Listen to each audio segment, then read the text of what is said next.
Connect with your potential customers wherever they are. Effective uses Comcast viewership data insights to combine advanced targeting capabilities with premium TV and streaming content, so you can deliver the best ad experiences to your audience no matter how they watch. Visit EFFECTV.com.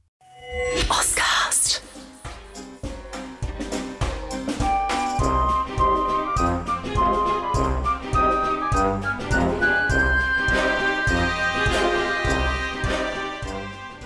Hello world, I'm John Bruni and you're listening to STRATEGIKON, your window to all things security and foreign affairs.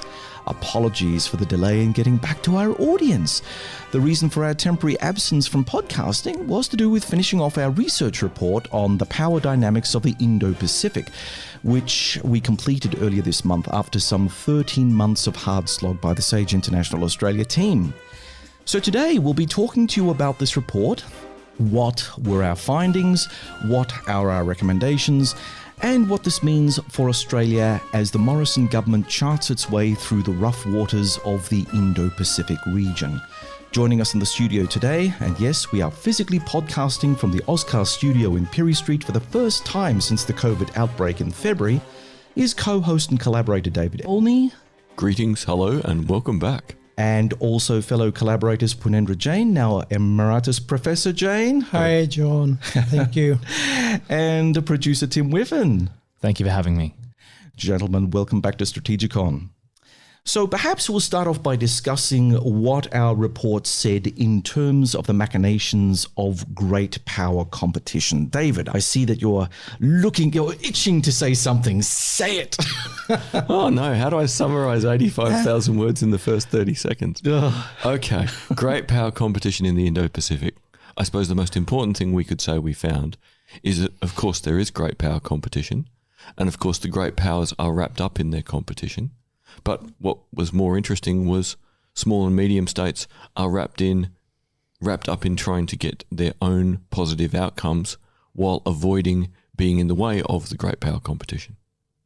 That seems a good place to start. Yeah, I think so. Purnendra? No, I think David has raised an important finding in this particular report, that we focus on big powers and major powers, or Japan, US and China and so on and so forth. But we also actually analyze what middle and small powers want out of this Indo-Pacific, what are their aspirations, and how they want to relate to Australia. And one of the important findings, John and David, in my view, is that they want to have a very strong connection with Australia, but somehow they feel that that connection does not exist. So I think it's very important in this report, which we have highlighted, for others to understand that apart from major and big powers, there are small and middle powers, and they are very much willing to be part of this Indo-Pacific as a concept. And they want to connect to Australia in particular. And I'm sure they want to connect to other powers, but since we have focused on Australia, and our interest was how Australia can connect itself in this Indo-Pacific region. I think now Australian policymakers need to think a little bit more clearly about these small and middle powers. Yeah, we need a change in focus in Australia from looking at what major powers are doing to going, hey, there's all these smaller states who are going, Australia, would you like to do this with us? Yeah. We would really like to do small things that we can do at our scale with you, who's a bit bigger, a bit more resources, a good reputation for behaving well. And that's a big thing we could use to really positive outcome. Yeah. I mean, the narrative has to be changed. Yeah. When we are talking about, Australia and smaller and middle-sized countries, whether they are in Southeast Asia or South Pacific or in Africa for that matter, because we have touched on Africa as well. Yes, we have. So the relationship between, for example, in the aid space, when we are doing lots of infrastructure or developmental work, it cannot be the old narrative of donor and recipient. It has to be a narrative of partnership. And Australia as a country has to understand what are the aspirations of those countries and what local people and local leaders think about their own growth patterns or developmental issues. You cannot just go and say, well, we want to give you this, and this is how it's going to work. It's not going to work now, because we know that the world has changed quite significantly, where even the US has to readjust, recalibrate. It cannot be the old superpower as it used to be. So if the US has to recalibrate, China has to change, so has to Australia in terms of its relations with middle and small powers. One of the things that I found that was so interesting about our report is this notion that, we tend to always dismiss the idea that small countries and medium-sized countries actually have a direction that they want to pursue. We always think that it's the big ones that will basically dominate the international space. But as we said in a previous podcast with regard to the developments of our report, the most surprising thing that we found when David and I were in Canberra speaking to embassies and high commissions is that from the smallest and most surprising source, you would get these extraordinary leaps of sophisticated foreign policy thinking, where it's not about, well, you're Australia, you're bigger than us, so therefore we'll follow your orientation, or we'll sort of orientate our foreign policy to Canberra. They will hedge, and they're not shy about hedging against the United States and China. Yep. Now, the secret, of course, is, in spite of this sophistication, will they be taken for a ride irrespective? Because obviously the foreign policy kit that smaller countries bring to the table is far smaller than what other larger, more developed countries can bring to the table. And I suppose it exposes a vulnerability in this thinking. But having said that, it was still nonetheless surprising that smaller countries do have these vastly ambitious programs and have a very deep sense of themselves in the international community. So it's not about, I put my hand up with China, I put my hand up with the United States, I put my hand up with Australia. It's like, hey, listen, bring something to the table and let us consider it. And very much, I think a big part of this is the commitment to multilateralism we saw everywhere. Everyone can see that because they're small and they only have limited resources, it has to be about we rise or fall as a raft of countries. But within multilateralism, a commitment to multi-alignment. We work with this country on agriculture. We work on this country with mining. We work on this country with education. And if those countries have a problem between them, that's their problem. Multi-alignment is the ability, it seems to say, we'd like to work with as many of you as possible, but don't bring your problems with another country to our agreement. Don't try and bend our arm behind our back and demand we take your side, because these small countries don't have the resources to be dragged into that. And they're very actively saying no to being dragged into other people's messes. And I've got to give them, a lot of credit for doing that politely. Just going, well, with all due respect, no, we'll go work with these people over here who we have a shared interest on this topic to get, better cyber or better police intelligence, or help with agriculture, or help with mining, or establish a really good relationship for tertiary education for our kids, and then internships with industry. Whatever it is, it's seen discreetly as an independent activity that does not then define the relationship between those countries forever. It defines it in a very specific way at that time, but with the hope of building good people-to-people relationships. That was perhaps the thing that was most clear with every small country we spoke to.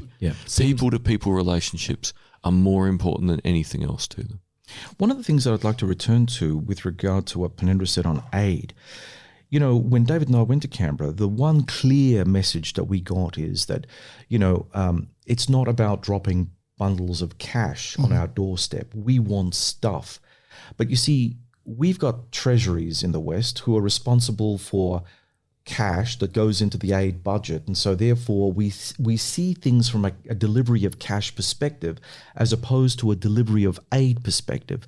So therefore, if for instance the Ethiopian government came to us and said, we want 100,000 trucks of a certain vintage that we can look after ourselves, can you provide that from trucks that you're going to basically put out to the scrap them heap? Anyway. Yeah. Why don't you give them to us? Just give them to us, gift them to us. I mean, that would have bought us, that sort of policy would buy us so much goodwill in Addis Ababa. Well, and then we train all the mechanics to work on them. Right. Then we train the engineers to improve the road system. Right. So all of these things can be multi-part, and that's, almost aid is saying, I'm going to be kind to you because you need help. We almost need a complete transformation in the narrative from aid to empowerment and capacity building. Oh, that it needs to be an empowerment budget. David, that demands a totally different kind of way of government thinking. I mean, I couldn't imagine the Morrison government going down that path. And, you know, I do say that with the greatest respect to the Morrison government, but they don't have the imagination for that. And I don't think that anyone on the Labor side of the bench is going to. No, it's a radical shift to go. It's not that we are rich and we should help. It's no, actually, by partnering with people to empower them, we get a safer, nicer region with more people doing well. The more people that do well, the better the future is for everyone. Yeah, sorry, Purnendra, you go. No. I'm saying that there is a model. If you look at Japan's foreign aid, of course, they spend a lot of money on infrastructure, building bridges and trains and ports.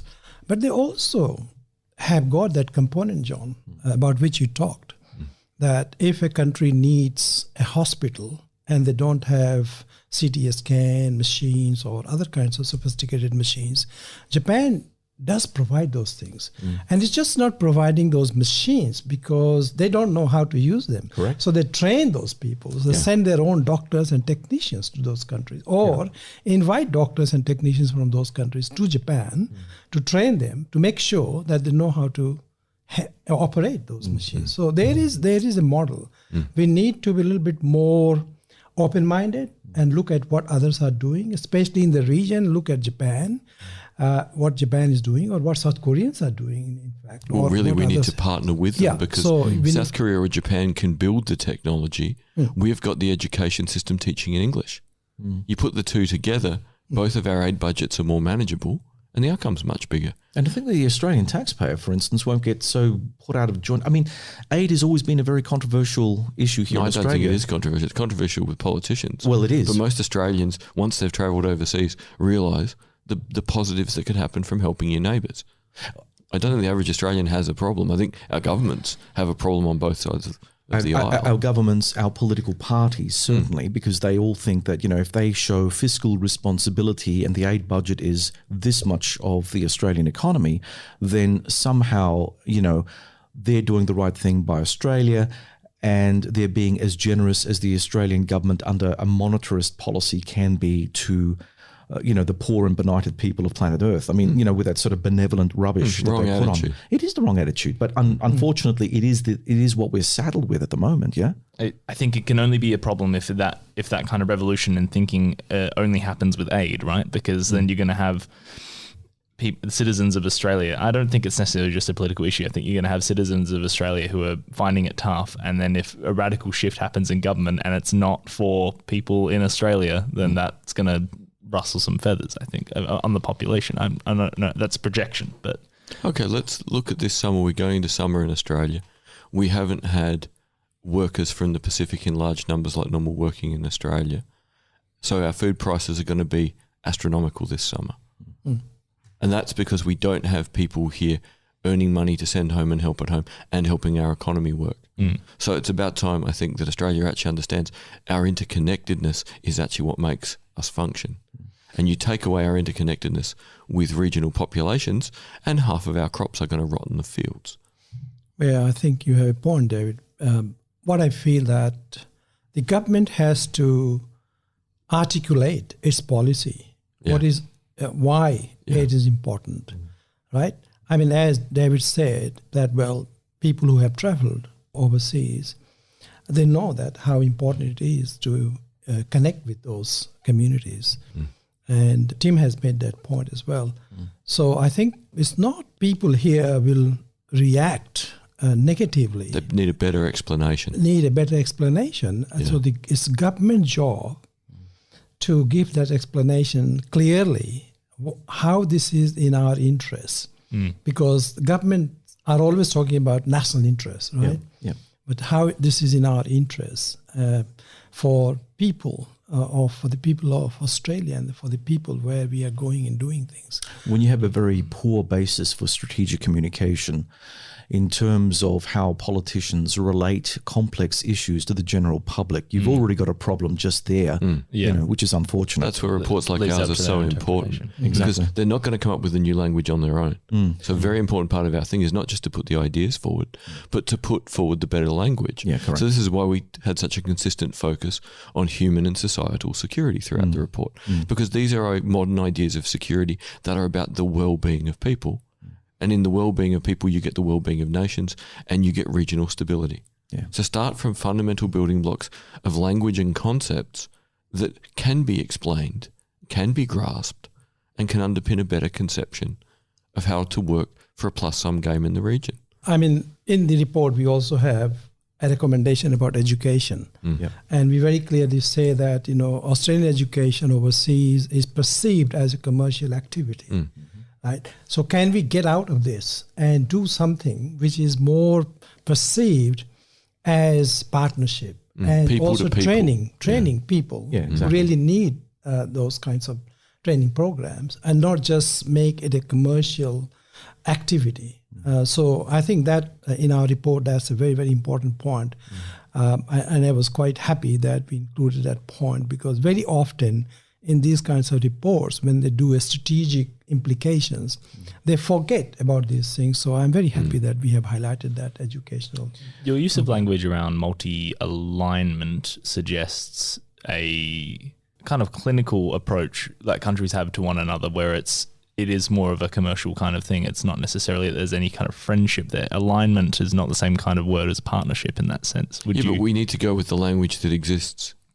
So multilateralism means we're all in something together. What we're normally in is making sure the organisation continues to function and maintains sort of a global standard in whatever it does. But that is also slow. And if we look historically, most of these organisations was constructed after World War II and are dominated by the group of countries who won World War II. Yeah. In the main, they do not effectively represent small countries. Small countries will absolutely be involved because you can't not be involved. But they need immediate action now with partners who are willing to work for sort of plus-sum outcomes. And multilateralism doesn't achieve that. It's too slow. It's too cumbersome. So basically, we then have to look at other fora, like maybe minilateral summits, dialogues that could actually try to achieve these kind of outcomes? Well, we work with what we saw when we went there. Everyone was meeting with everyone and getting stuff done. Yeah. So, when we got to Canberra, when we got there, despite all our research, none of us in the research group had ever heard of the G7 plus. That's right. G20 plus is full of countries who've come out of violence, chaos, difficulty, and are using their own experiences of moving forward to help each other. Yeah. Now, how in all our research, with all our experience, could we not have crashed into G20 plus? That was a surprise, I have to say. Yeah. And once you do crash into something like that and you go, hang on, people with very little resources sharing their hard-gotten gains with each other so other small countries who've been through hard times don't have to suffer the same fates. Absolutely. So simultaneously incredibly positive and just a commitment to there's something more than individual success from people who should be struggling and probably competing with each other, but instead are working collaboratively. I mean, this talking about plus, this is nothing new. We heard this ASEAN plus, right? That 10 nations of Southeast Asia, then plus 3, plus 6. So now we are hearing about G8 plus. And recently we heard about quadrilateral plus. Yep. From 4 to plus, right? So not just US, Japan, Australia and India, but also plus. And this could be Vietnam, could be South Australia, Singapore. So plus is not something very new, but it's interesting in one sense. It shows that there is a acceptance of inclusiveness, that even That's if we the norm. even if we have got a club which has got a limited number of membership, but we want to be transparent, we want to be inclusive. That's why this plus concept becomes very, very interesting and important in my view. And when it's based on a community of affinity, So many traditional larger organisations are simply, we need an organisation to have a cohesive way to interact with each other. But more of the modern ones are about, we have a single issue in common. Yeah. And how do we get a win on the single issue? So I think we need to draw a distinction between organisations that exist to mean we have a multilateral midpoint around which we can all orbit, versus communities of affinity who go, we have a common problem or historical experience. Yeah. And we can use shared experience to solve a specific thing. Yeah. So the multilateralism is important, but also the single issue, the communities of affinity that actually fix an individual thing and then go, well, that was our mandate. Now we go back to the multilateral world because we don't necessarily need this specific small community of affinity to solve a problem anymore. Can I just raise something here? And that is, I take Purnendra's view on the plus thing not being a particularly novel concept, but the plus thing also brings with it a number of complex issues of how big is too big.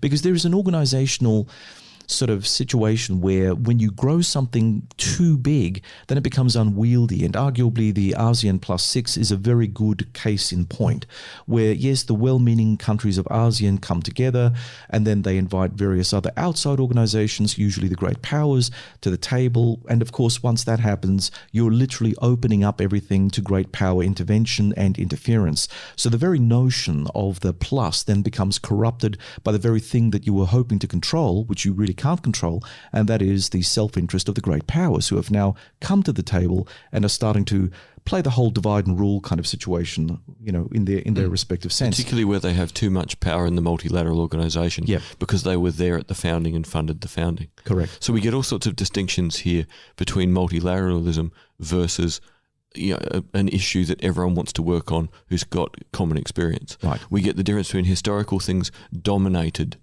by a few states who give themselves a different set of rules versus communities based on, well, we've got to do something where we get closer together and socialise. And yeah, where they try and keep larger states out. And the other thing too, and we saw this very much in our interviews in Canberra, when you build organisations at a certain scale and size, you create a bunch of professionals who know how to live, work, breathe, eat and sleep in that particular style of diplomacy. And it's about the maintenance of the system, immaterial of the outcome the system brings about. So like all hierarchies or bureaucracies, at a certain point, they stop achieving a worthwhile end and instead maintain themselves.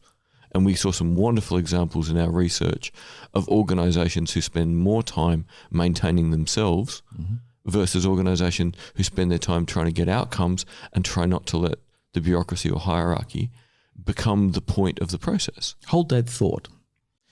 If we were to just have a rehash of the old traditional great power conflicts that are out there, I mean, nothing exists in a vacuum. So our report basically is embedded within this Thucydides trap kind of competition between the United States on the one side and the People's Republic of China on the other. You could make a very good case to say that and this is the thing that really excited me about our project. I mean, we were writing at a time that history was unfolding literally on a daily basis, trying to keep on top of the news flow that was coming through and the levels of analysis that was going backwards and forwards with regard to what will Trump do, what won't Trump do. Then we saw the action of Trump. Then we saw the foreign policy catastrophes and dare I say, even one by sheer accident, a success in the Abraham Accords being struck, which I think is going to be a good thing for the long term. I think that many of the people who criticize Trump on the Abraham Accords based on the Palestinians fail to recognize that the Arabs are good horse traders. Now, up until this point in time, the Israelis and the Arabs weren't speaking to each other at all, at any level. But now with the Abraham Accords having normalized some of the critical relationships in the Middle East, the likelihood of the UAE and Bahrain and quite possibly on the sideline Saudi Arabia putting pressure, subtle pressure on Israel to adopt a different approach to the Palestinians is much higher than it has been in recent memory. So, and do we say that the Trump White House was responsible for it? Well, Jared Kushner was doing a lot of shuttle diplomacy, and whatever you think of that guy, and God help me, there are a great number of Saturday Night Live skits on Jared Kushner, but, he did pull something out of the hat for the Trump administration. But the rest of it, it's been a real dog's breakfast, which then leads me to ask about the relevance of oldie time alliances like ANZUS and other forms of traditional security alliances that have kept us upright now for the past 70 odd years since World War II, or at least in the early 1950s, and so far as ANZUS is concerned for Australia. But are they relevant anymore? I mean, has Trump damaged brand America so severely that people cannot reimagine, doesn't matter whether or not the Biden administration is any good, but can they reimagine that a post-Trump world will be a world in which we will be able to reinstitute trust in the United States as the guardian of a rules-based order? Yeah, but that isn't... It's an unreasonable thing to assume that things are all one or all the other. That's the biggest thing we got out of the research. Yeah. The ANZUS alliance, of course, it's going to matter because it's our predominant military alliance at the moment. But it doesn't mean it won't be paralleled by other alliances as time goes on. It doesn't mean that we can only just be in the Five Eyes. It should mean that we have other ways of ensuring our security, other ways of sharing intelligence with other people with common interests. Yeah. You know, the idea that there is one perfect thing to do, you know, that there is sort of a Western ideal and we have to get to it, it just doesn't work. And everyone else has realised it doesn't work. So why are we agonising? Rather than just taking meaningful, smaller actions where we can and building essentially what is a raft of interconnectedness. Let's just unpack that for a moment. I think that's really interesting. So, okay, we know that the world is much more complicated and the world is moving on from that sort of black and white, you know, it's either us or them kind of mentality. I think the high point of that was George W. Bush and, you know, this is our strong moment and we can use the military stick to beat everyone over the head. And we know that was a failed strategy. Well, it was Project for the New American Century, taking hold of a president who was monumentally out of his depth. Well, yeah, absolutely. And every other country has realized from that point on that America is really a giant with feet of clay. So they have taken steps to mitigate against being overtly dependent on the US. A giant can only look in one way. It doesn't matter if a giant's got metal feet or clay feet. A giant can only look in one direction. You know, a giant on a good day can look in two directions. Can't look in 5 directions. So middle powers have a responsibility to take control of their own destiny and to work as effectively as possible in their own region to reduce problems. You don't want to get to the point where you need a superpower to engage itself on your behalf. That is the failure of a middle power. And historically, Australia's good at failing. Unfortunately, I tend to agree with you, David. I mean, and there's also that narrowness of thinking at levels where you would expect that some of the brightest people would be able to snap to and create the kind of sustainable policy for us moving forward in this more complex Indo-Pacific environment. As we argued in the report, if you look historically, until things get very bad, hierarchical systems do not reform. Because systems that have done their job for an extended period of time don't have a mechanism for rapid adaptation. If we look historically, we only get rapid adaptation in hierarchical systems when they're on the verge of failure, implosion, or death. This is why we use the examples of World War II in the report in the historical section. Things only change when things are bad. Military strategy only changed after 9/11 once the Americans were losing in Iraq. This year we've seen medical strategy change a bit in public health. But if we get a successful vaccine next year, we won't learn the lessons because the hierarchy didn't get close enough to failure. Well, it's basically the whole 2008 global financial crisis problem. That wasn't bad enough. It was a huge crisis. Everyone panicked. And yet, as David said, it wasn't big enough for the system to change because as soon as we thought that we were on top of it, we went back to business as usual. Conventional wisdoms win out because systems do not know how to move their conventional wisdom forward. So we have conventional economic wisdom, conventional military wisdom, conventional public health wisdom that are all still residual Cold War. And while we still use them because we have such developed hierarchy and infrastructure, most of the small and medium countries around us who don't have that highly developed infrastructure, have a much smaller hierarchy or bureaucracy, are going, ours nearly failed. That's not acceptable. And they're adapting and evolving in any way they can to be more effective. And they'll get there before us at this rate. We're talking about multilateral institutions. We're talking about how big is too big. Then we talk about things like, for instance, RCEP, and we talk about the maybe great power aspirations of China being able to be a big mover within the RCEP group. We talk about APEC. APEC is where the United States and allied countries are holding the whip hand in terms of, the bigger, they have the biggest say in the organization. We've got the comprehensive Trans-Pacific Partnership. Is it the CPTPP? Yeah. Well done, Purnendra. Say that after a couple of whiskeys. CPTPP. He's a hero. Anyway, look, again, these are really just stalking horses for the great powers. They're great economic powers, right, aren't they? They're not really about integrating the global economy. Well, we just apply what I just said. What are they doing? Maintaining the system or doing something? Right, exactly. And that's a hard question that needs to be asked by every country who puts resources into these things. Indeed. What does it do? Yeah. If you look at the last 10 years, what has happened there in international politics, there was a great debate about saying that bilateralism is okay, but it's too small at times. Multilateral organizations, big multilateral organizations, almost failed. You take WTO, for example, or to a certain extent, if you take even APEC, with more than 20 members, it just diluted itself into smaller things. Then ASEAN plus 6, as you mentioned, John, that, how big is big enough, or we should have a smaller. So out of this debate, we saw the proliferation of trilaterals, right? Yep. We saw first, John, you and I, we wrote a paper looking at Australia, US, Japan trilateral. That was one of the earlier ones. Then we have more in recent years, we have seen Japan, Australia, India. We have seen Japan, US, India, and so on and so forth. They are trilaterals. And now quadrilateral has been revived. So I think, Quad 2, Quad 2.0.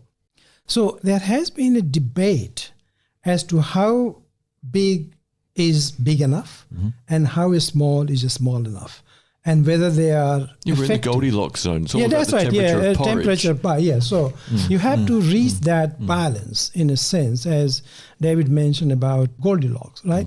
So you need to see whether it is the right temperature And the right ingredients. right? So that it tastes good, and it doesn't burn your mouth.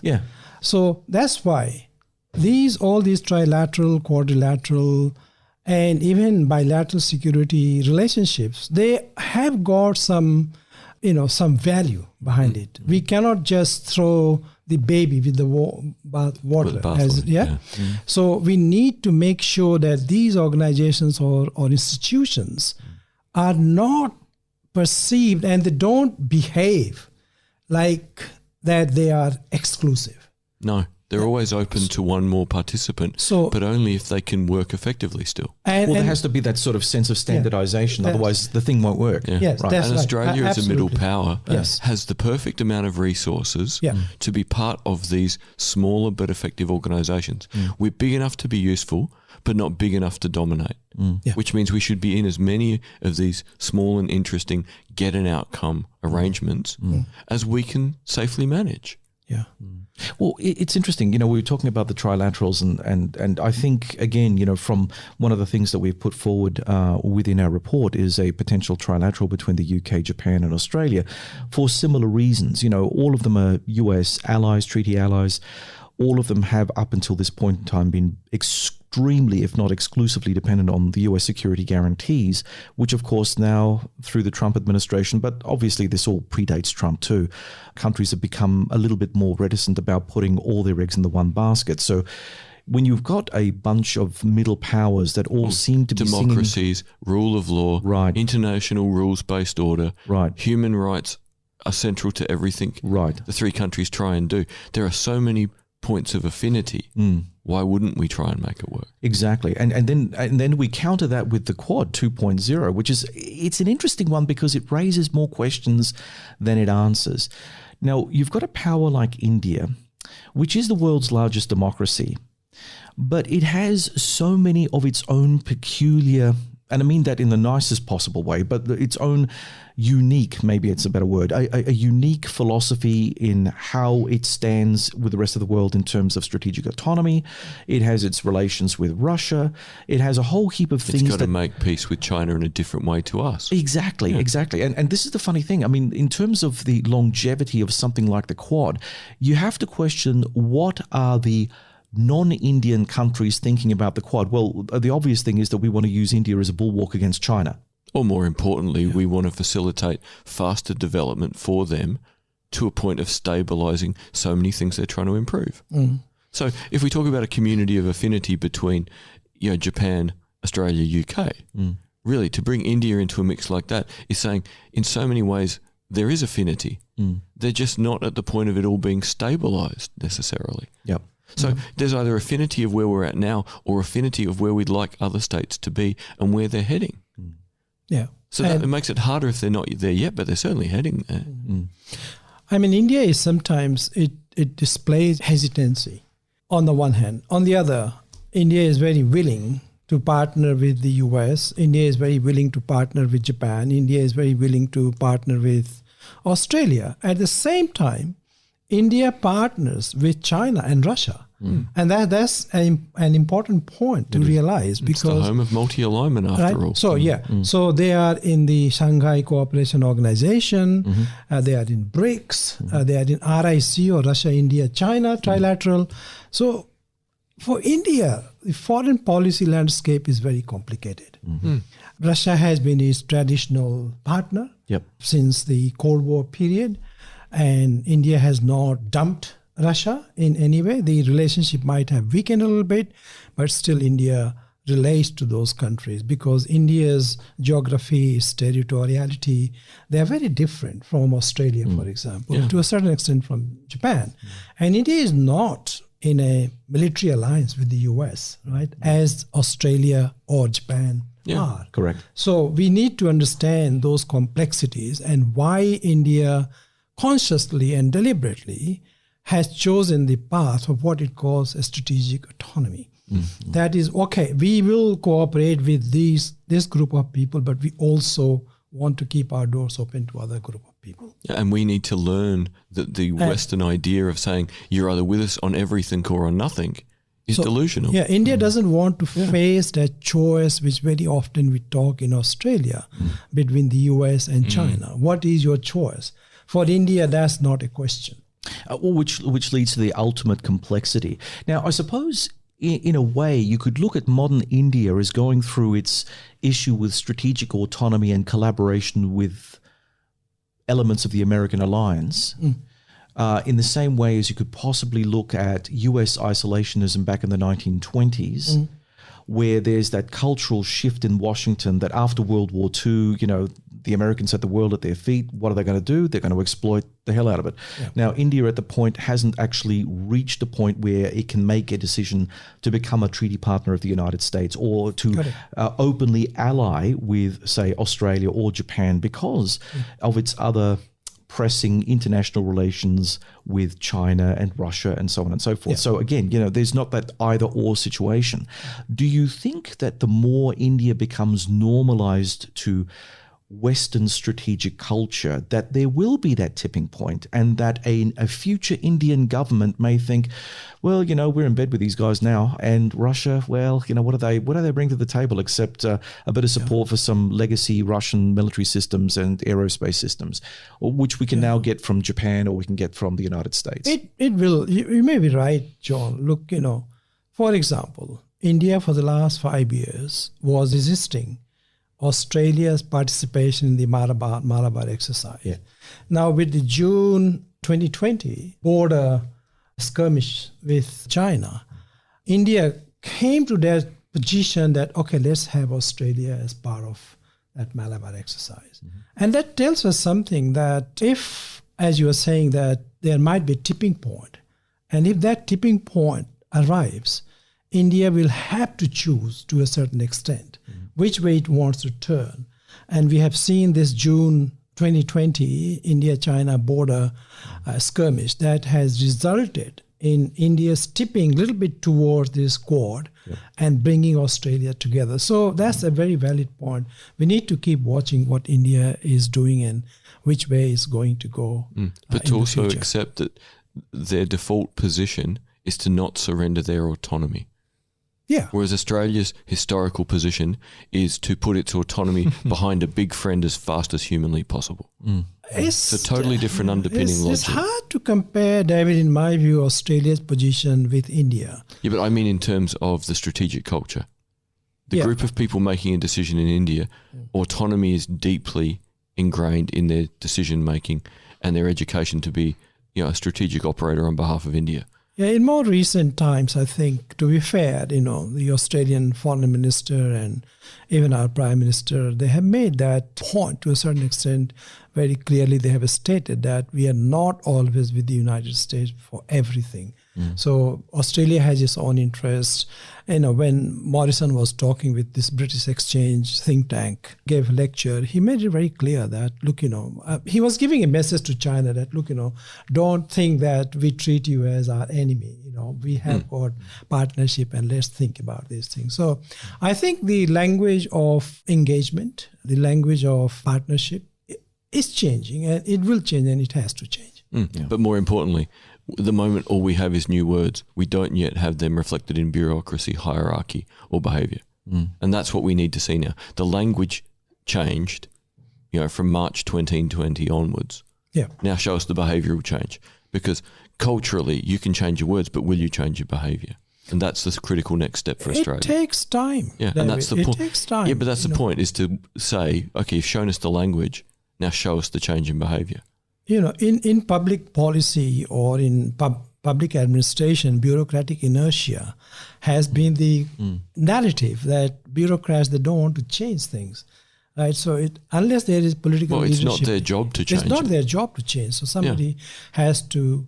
So the policy has to match the and language. whether that change comes as your policy preferences or whether that's forced on you because of external circumstances. So in my view, it's better if you change yourself slowly, gradually, read the message on the wall, what's happening, and then you change accordingly rather than, waiting for that point where you have no choice but to change. And you can make mistake at time. We can make mistakes throughout all of it, but the thing is, it's better to act early That's right. than to act at the last minute. So at the moment, we've got a change in language. Now let's see the change in policy. Gentlemen, over the weekend, I was contemplating today's podcast, and then I managed to read an article in The Atlantic about a fellow called Peter Turchin. And Turchin apparently is a historian, a Russian emigre historian who landed in New York in the 1970s and, did his thing and has become relatively famous in his field. Although a little bit of an outlier because he tends to use mathematics and mathematical models to plot human civilization over the last 10,000 years. And he believes that the next 10 years, the next decade, is going to be a fraught period for all of us. Now, considering all the work we've done in our report and the sort of dynamics that are happening in the Indo-Pacific region, Turchin puts the proposition forward that civilizations collapse because their elites breed too many people, and then those children and grandchildren of the elites have fewer and fewer power positions to possess, which means they become the outsider and become very dangerous to the established elites who have all the power. Turchin's thesis goes something like this. Eventually, when you have outstripped all the available positions and you have all these other unemployed, highly educated people who are sitting on the outside looking at their uncle or cousin 3rd times removed, and they think, shit, I should be in that position. Why the hell am I not there? I've got just as much talent as this guy, and yet there's no in for me. And, basically I'm collecting Centrelink, for instance. The amount of resentment that you get in a highly educated group of people will force the outsiders to dethrone the established group. Now, one could say that we could see elements of this throughout the entire Indo-Pacific. The over-bloated Saudi royal family, as an example, Too many princes, not enough positions. What are the princes going to do? Some of them will go rogue and, back things like IS and Al-Qaeda. Others will, look at the Saudi regime with, a degree of vengeance and will try to sort of stage some sort of palace coup. And then you'll see things like, for instance, the limited amount of power that certain educated people in the United States have, politically speaking, and they find themselves on the outside. There's only so many think tanks that will be able to absorb them. What do you do with the rest?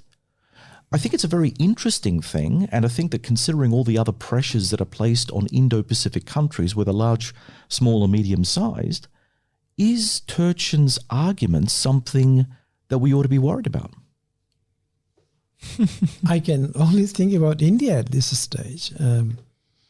Like with this pandemic, the Indian economy wasn't doing very well in any case in the previous two years or so.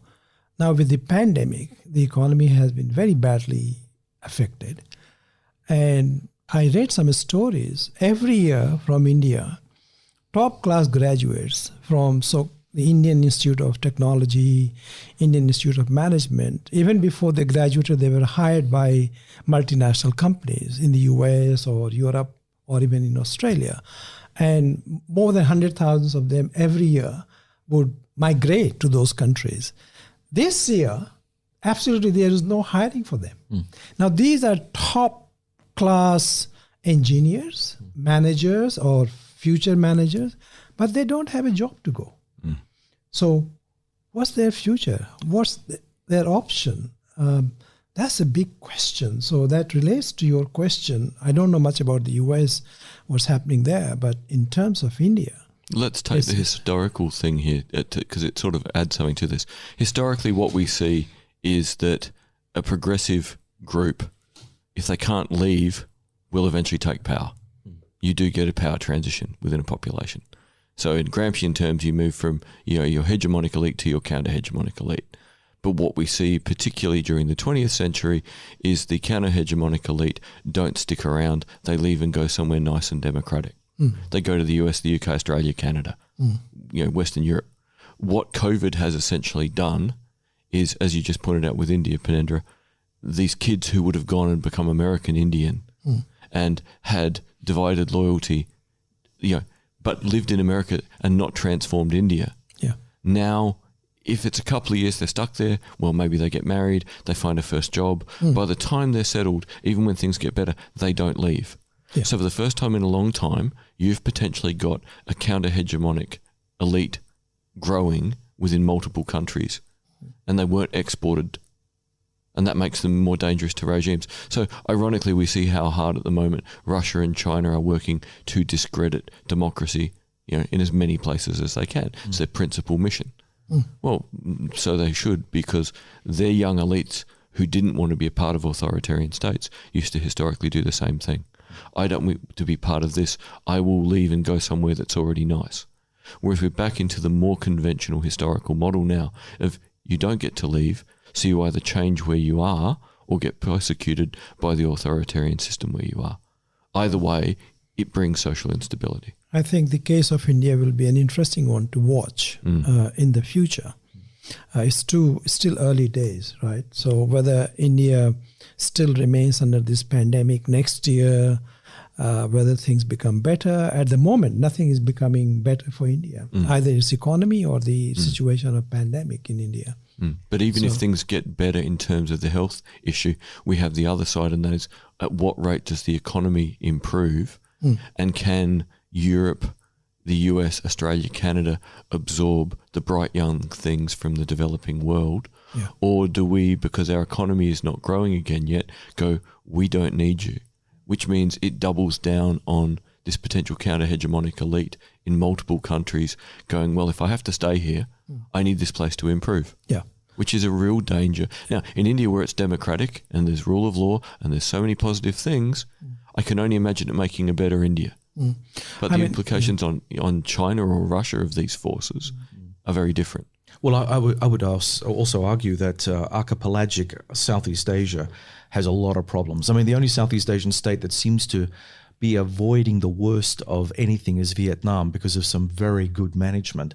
But if you look at countries like Malaysia, they're not on top of COVID. They are just loose, they're really fast suffering. and loose. Yeah. And if nothing is done to try to arrest it, where are the young, bright Malays who want to change, from a sclerotic, awful... Well, they used to be here in Australia trying to get citizenship as fast as possible. Yeah. Well, that's We've right. taught tons of them. So now they're between the trapped. three of us. Yes. So that's what I'm saying. Your counter-hegemonic Yeah. class suddenly either have to fix it or be crushed by it. That's the historical norm. So I don't know how this guy's using maths to work out his model when it seems to me what you need is sociology and anthropology.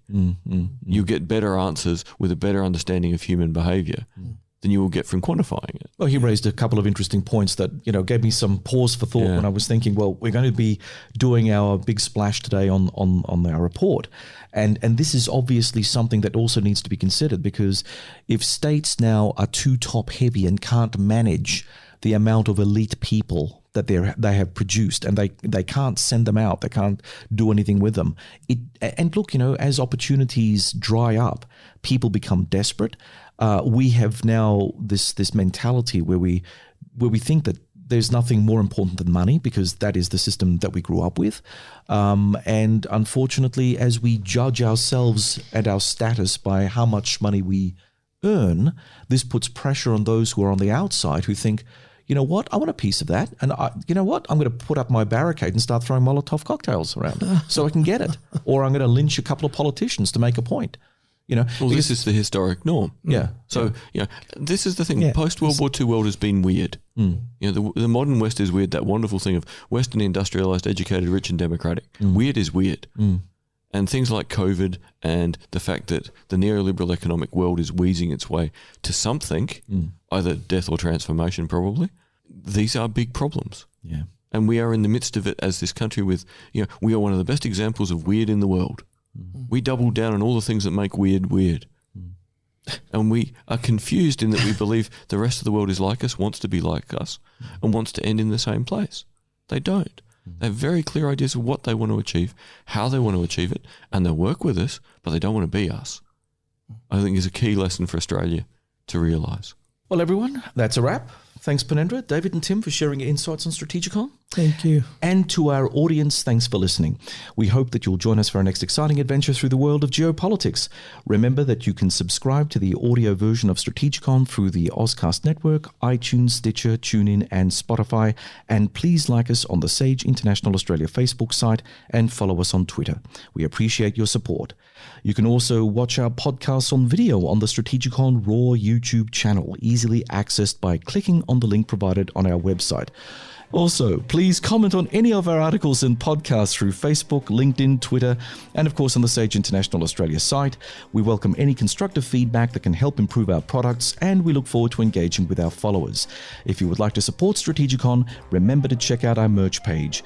We have a wide variety of items to keep the Strategikon listeners satisfied. Until next time, goodbye.